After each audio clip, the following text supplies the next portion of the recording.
반갑습니다. 오늘도 여러분들께 스포츠 정보를 알려드리는 토토시즌입니다. 구독과 좋아요는 저에게 큰 힘이 됩니다. 구독과 좋아요 한 번씩 눌러주시면 감사하겠습니다. 조합픽은 영상의 댓글에 기재해두었습니다. 그럼 바로 승무패 분석 시작하도록 하겠습니다. 첫 번째 경기는 카자흐스탄과 웨일스입니다. 카자흐스탄은 5-4-1 포메이션을 토대로 두 줄 수비를 견고하게 형성하는 데 집중하며 사모로도프가 전방에서 제공권을 활용해 버티려 하지만 측면과 중원에서의 지원이 늦어 고립되는 시간이 많아 공격 전개가 원활하지 못합니다. 켄제백은 측면에서 활동량을 바탕으로 수비를 돕지만 상대 압박이 강해질수록 공을 간수하는 능력이 부족해 단순한 클리어링에 의존하는 장면이 반복되고 이는 곧 공격 전환의 속도 저하로 이어집니다. 또한 타기베르겐이 미드필드 하단에서 수비 스크린을 형성하며 중앙을 보호하려 하지만 패스 전환이 느려 역습의 날카로움이 떨어지고 빠른 공격 연결에 제약이 따르면서 득점 루트가 극도로 제한되는 약점이 드러납니다. 결국 카자흐스탄은 수비 라인을 좁혀 버티는 것 외에는 마땅한 선택지가 없으며 후반으로 갈수록 체력 부담이 커질 경우 수비 집중력이 흔들리며 실점 가능성이 높아질 수밖에 없습니다. 반면 웨일즈는 같은 5-4-1 포메이션을 사용하면서도 경기 운영의 질에서 차이를 보입니다. 존스는 빠른 스피드와 직선적인 침투를 통해 상대 수비 간격을 흔들고 브룩스는 이선에서 드리블 전개와 연계 능력을 발휘하며 좁은 공간에서의 패스를 풀어내 공격 활로를 다양하게 열어줍니다. 여기에 윌슨이 세트피스와 중거리 슈팅에서 위협적인 존재감을 보이며 단순히 점유율만 유지하는 것이 아니라 결정적인 순간에 변화를 줄 수 있는 무기를 제공합니다. 웨일즈는 높은 점유율과 간격 유지 능력을 바탕으로 하프스페이스와 측면을 동시에 공략할 수 있어 상대 수비를 넓게 벌리고 다양한 공격 루트에서 슈팅 볼륨을 만들어내는 구조적 우위를 점합니다. 이러한 차이는 경기 흐름에서 더욱 뚜렷하게 드러나 시간이 흐를수록 웨일즈가 공격 주도권을 강화하며 카자흐스탄의 수비를 압박할 가능성이 큽니다.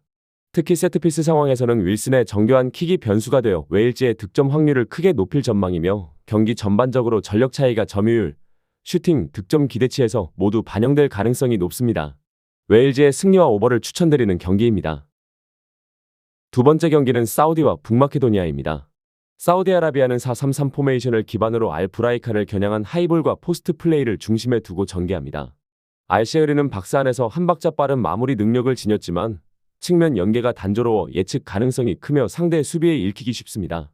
아라사는 중원에서 전진 패스와 사이드 체인지로 템포를 조율하지만 라스트 패스의 각도가 제한적이라 공격 전개가 반복적인 패턴에 머무르는 경우가 많습니다. 그 결과 사우디는 크로스 재활용과 세컨드볼 회수로 점유율은 확보할 수 있으나 박스 안에서의 결정적 침투가 반복되지 못해 효율성이 떨어집니다. 다만 수비 블록은 간격 유지가 안정적이어서 루즈한 템포 속에서는 실점 억제력이 유지되는 강점이 있습니다. 북마케도니아는 3-5-2 포메이션을 가동하며 좌측에서 알리오스키의 인버트 움직임을 통해 전개를 시작합니다. 트라이코브스키는 원터치 마무리에 특화되어 있지만 미드필더의 즉각적인 지원이 없으면 고립되는 시간이 길어집니다. 바르디는 세트피스와 미들 슈팅에서 위협적인 존재감을 보이나 전환 속도가 늦어지면 전방과의 간격이 쉽게 벌어지고 결국 좌측 오버로드 이후 크로스 선택이 잦아 중앙 콤비네이션의 다양성이 떨어집니다. 이러한 구조적 한계 때문에 점유율 대비 유효 슈팅 전환율이 낮고 경기 템포가 자주 끊기는 단점이 드러납니다. 이 경기는 양팀 모두 플랜 A 의존도가 높아 수비 입장에서 읽기 쉬운 전개가 반복될 가능성이 크며 사우디아라비아는 포스트 플레이 이후 세컨드 러너의 침투가 얕아 라스트 터치로 연결되기 어렵습니다.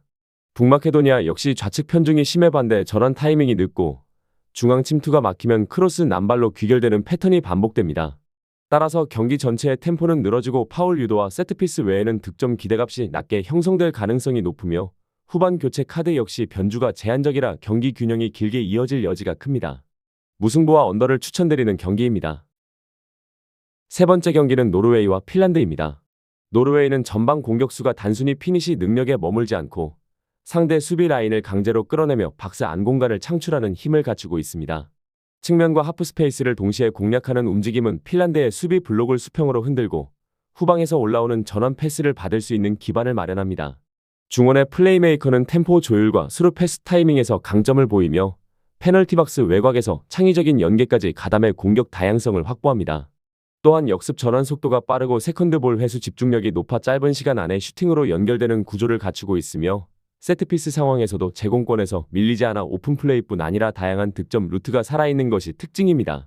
반면 핀란드는 전방 공격수가 포스트업과 등지는 움직임으로 이선 합류를 유도하지만 강한 압박을 받을 때는 볼 소유 안정성이 떨어져 쉽게 흐름이 끊깁니다. 윙자워는 인버트 패턴으로 안쪽을 파고드는 움직임이 매력적이지만 마무리 단계에서 정확성이 부족해 위협도가 제한됩니다.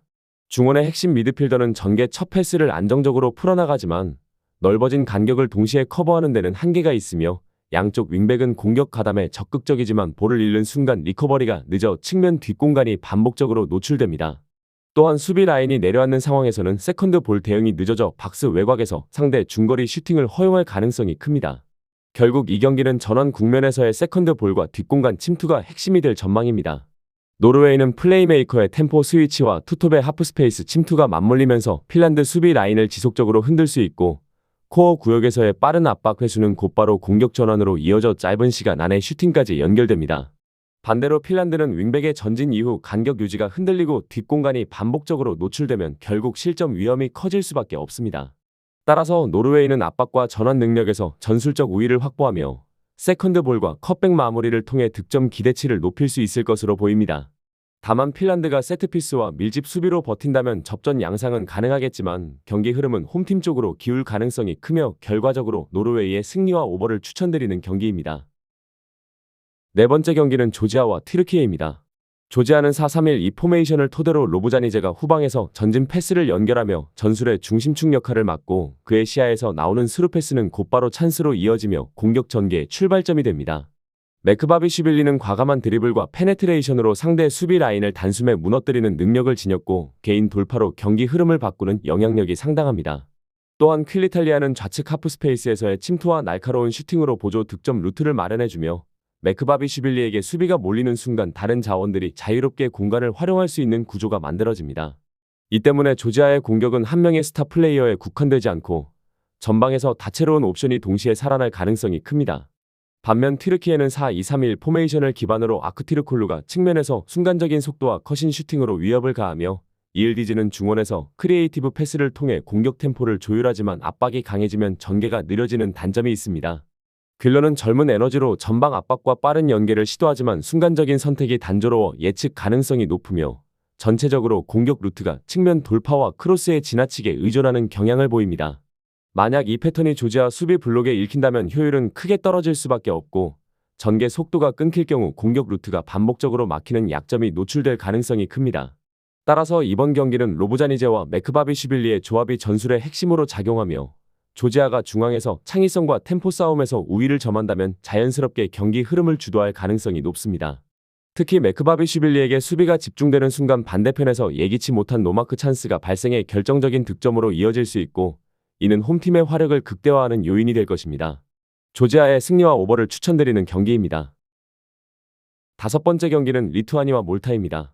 리투아니아는 파이브백을 기반으로 두 줄 수비를 단단히 형성하며 측면 풀백의 전진을 자제해 안정감을 최우선으로 가져가는 운영을 보입니다. 중원의 실브카와 보로비오프는 전환 상황에서 빠른 롱패스를 활용해 단순한 역습을 설계하지만 점유율을 길게 이어가지는 못해 공격 지속성이 떨어집니다.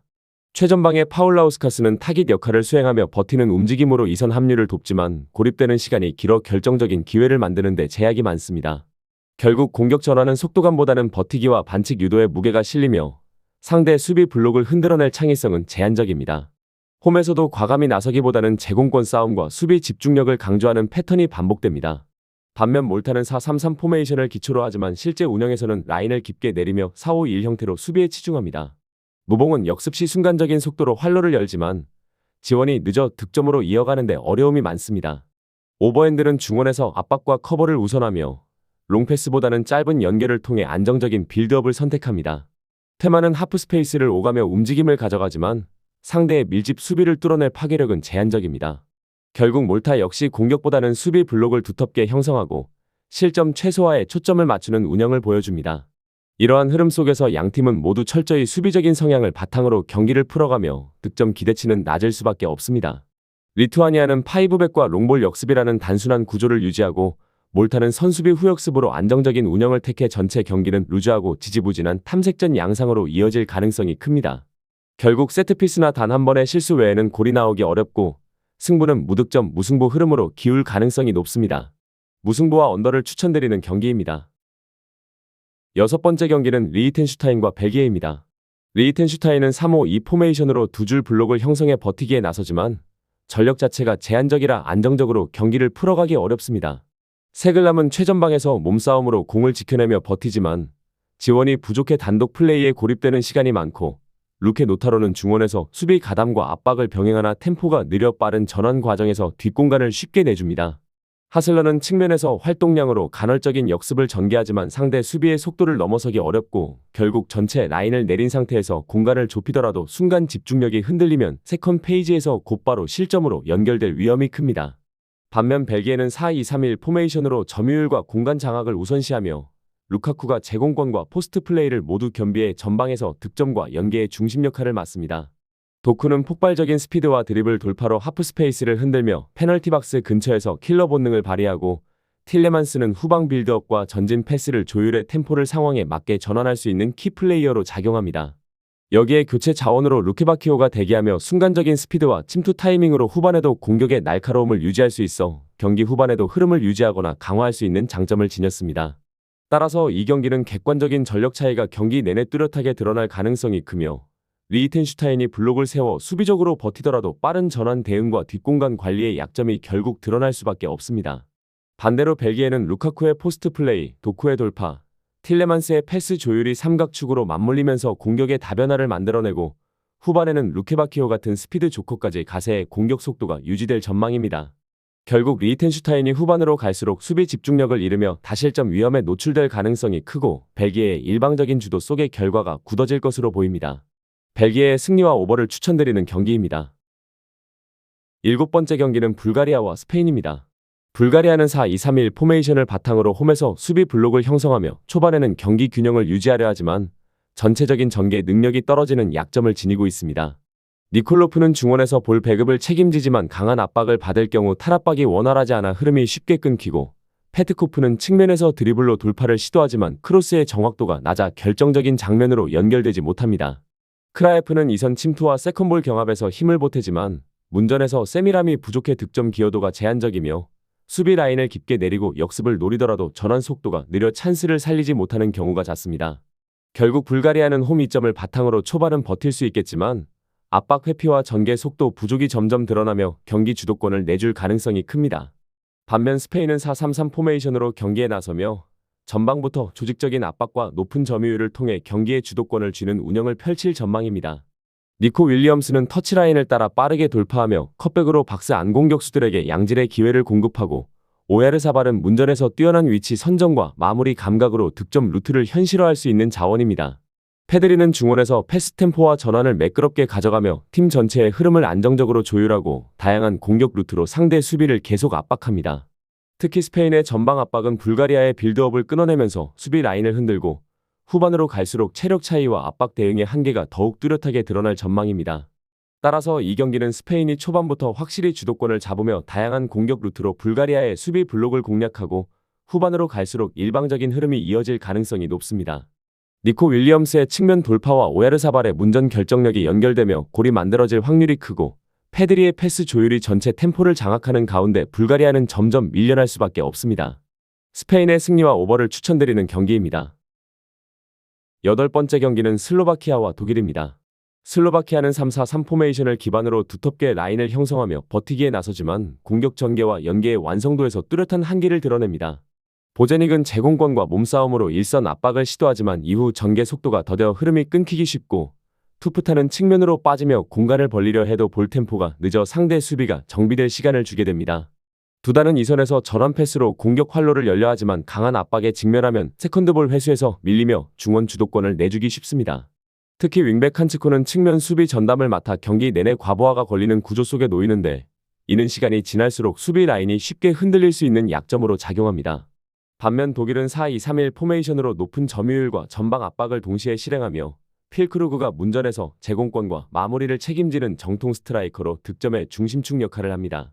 아데에미는 폭발적인 스피드로 좁은 공간을 찢고 들어가 순간적인 돌파로 상대 수비를 흔들며, 비르츠는 측면과 중앙을 넘나드는 전환 패스를 통해 공격의 연결고리를 담당해 팀 전체의 템포를 조율합니다.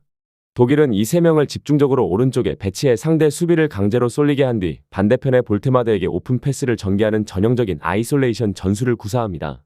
볼테마드는 1대1 상황에서 개인 돌파로 득점 찬스를 창출하는 능력을 지녀 농구의 아이솔레이션 전략을 그대로 옮겨놓은 듯한 전술적 무기를 제공합니다. 이 경기는 전술 완성도와 개인 기량에서 명백한 격차가 드러날 가능성이 크며 독일은 삼각편대의 연계와 볼테마드의 돌파라는 투트랙 전략을 통해 꾸준히 찬스를 만들어낼 전망입니다. 슬로바키아는 한츠코가 측면에서 분투하더라도 경기 후반으로 갈수록 체력적 전술적 한계가 분명하게 드러나 측면 균열을 막아내기 어렵습니다. 간헐적인 카운터 한두 번으로 반격을 시도하겠지만 점유율과 슈팅 볼륨에서 극명한 차이가 벌어질 것이고 이는 결국 결과를 결정짓는 핵심 요소가 될 것입니다. 독일의 승리와 오버를 추천드리는 경기입니다. 9번째 경기는 룩셈부르크와 북아일랜드입니다. 룩셈부르크는 5-3-2 포메이션으로 두 줄 수비를 단단히 세우며 공간 봉쇄에 집중합니다. 로드리게스가 전방에서 공중볼 경합과 연계 플레이를 책임지지만 공격 전개가 주로 그를 향한 단순한 패스로 집중되다 보니 예측 가능성이 높아 상대 수비에 읽히기 쉽습니다. 신한이는 측면과 중앙을 오가며 활동량으로 힘을 보태지만 마무리 능력에서 기복이 있어 안정적인 득점 루트로 이어지지 못합니다. 중원의 바에이루는 템포 조율과 전환 패스를 시도하지만 압박 강도가 높아지면 선택이 단조로워지는 한계를 보이며 결국 전체적으로 공격 전환 속도가 느리고 창의성이 부족한 흐름이 반복됩니다. 반면 북아일랜드는 3-4-3 포메이션을 기반으로 프라이스가 최전방에서 공중볼과 연계 지점 역할을 수행하고 스미스가 측면에서 오버래핑과 크로스로 공격 활로를 열려하지만 뒷공간 커버에서 약점을 드러냅니다. 사빌은 중원에서 안정적인 볼 순환을 이끌며 연결 고리 역할을 하지만 전진 패스의 날카로움이 부족해 템포가 루즈해지고 전체적으로 빌드업 속도가 늦어 공격 패턴이 중앙에 몰리는 경향이 강합니다. 수비 라인은 과감히 올리기보다는 안정적으로 간격을 유지하며 세트피스를 주요 득점 루트로 삼지만 오픈 플레이에서의 파괴력은 제한적입니다. 따라서 이 경기는 양팀 모두 인버티드 풀백을 활용해 중앙 숫자를 늘리며 전개하려 하겠지만 지나치게 많은 선수가 하프라인 부근에 몰리면서 템포가 늦어지고 패스 교환만 길어질 가능성이 큽니다. 룩셈부르크는 로드리게스를 활용한 단조로운 직선 전개가 약점이고 북아일랜드는 세트피스 외에는 공격 변주가 부족해 찬스 창출 능력이 떨어집니다. 결국 양팀 모두 전술적 변주가 제한적이라 결정적인 장면이 나오기 어렵고 경기 전체가 루즈하게 흘러가며 무득점 구간이 길어질 공산이 큽니다. 무승부와 언더를 추천드리는 경기입니다. 마지막 경기는 네덜란드와 폴란드입니다. 네덜란드는 4-3-3 포메이션을 기반으로 측면에서 수적 우위를 확보하며 빠른 전개 속도를 끌어올리는 전형적인 공격 전술을 구사합니다. 데파이는 전방에서 타깃과 마무리를 동시에 수행하며 순간적인 침투와 정확한 슈팅 타이밍으로 상대 수비 라인을 흔들고 각포는 좌측에서 직선적인 돌파와 컷인 슈팅을 반복하면서 풀백과의 오버래핑 조합으로 하프 스페이스를 집중적으로 공략합니다. 프랭키 데용은 중원에서 전환 패스와 템포 조절을 맡아 압박을 회피한 뒤 전진 패스를 연결하며 공격의 리듬을 만들어내고 이 과정에서 포백과 윙의 조합이 동시에 측면을 장악해 박스 진입 횟수가 많아지고 전환 또한 날카로워집니다. 반면 폴란드는 3-5-2 포메이션을 기반으로 중앙의 수비 안정성을 확보하지만 측면 공간은 윙백 한 명에게 과부하가 걸려 수적 열세에 쉽게 노출됩니다. 피용테크는 최전방에서 제공권을 장악하며 세컨드 볼을 따내 연계에 관여하고 스비데르스키는 수비 라인 사이를 침투하며 박스 안에서 움직임을 가져가지만 볼 배급 속도가 늦어질 경우 고립되는 장면이 잦습니다. 스즈만스키는 중원에서 압박과 볼 배급을 병행하지만 넓은 커버 범위를 혼자 소화하기에 라인 간격 유지에서 허점이 생기고 결국 중앙에서는 단단해도 측면의 수적 열세가 반복되면 하프 스페이스를 내주며 실점 빌미를 제공할 수 있습니다. 따라서 이 경기는 전술적으로 측면 숫자 싸움이 가장 큰 승부처가 될 전망입니다. 네덜란드는 풀백과 윙포워드를 동시에 활용해 수적 우위를 만들고 컷백 루트와 크로스를 통해 끊임없이 찬스를 창출할 가능성이 높습니다. 반면 폴란드는 세트피스와 역습 한 방으로 변수를 만들 수는 있겠지만 경기 전체적인 흐름은 네덜란드가 점유율과 공격 템포를 바탕으로 주도권을 확실히 쥘 것으로 보입니다. 네덜란드의 승리와 오버를 추천드리는 경기입니다. 추가적인 조합을 원하신다면 구독과 좋아요를 눌러주시면 감사하겠습니다. 성공적인 수익에는 종종 운 이상의 것이 필요합니다. 정보에 입각한 성공적인 노림수가 필요합니다. 용어도 어렵고 혼자 쩔쩔매고 있었다면 지금 전문가의 도움을 받아보세요. 저희는 스포츠 정보와 분석글을 판매하지 않습니다. 스포츠를 좋아하는 모든 분들 즐기실 수 있게 가입 권유 없는 스포츠 카페를 운영 중입니다. 참여는 영상 댓글을 참고해주세요. 오늘도 영상 시청해주셔서 감사합니다. 내일 또 다른 분석으로 찾아뵙겠습니다.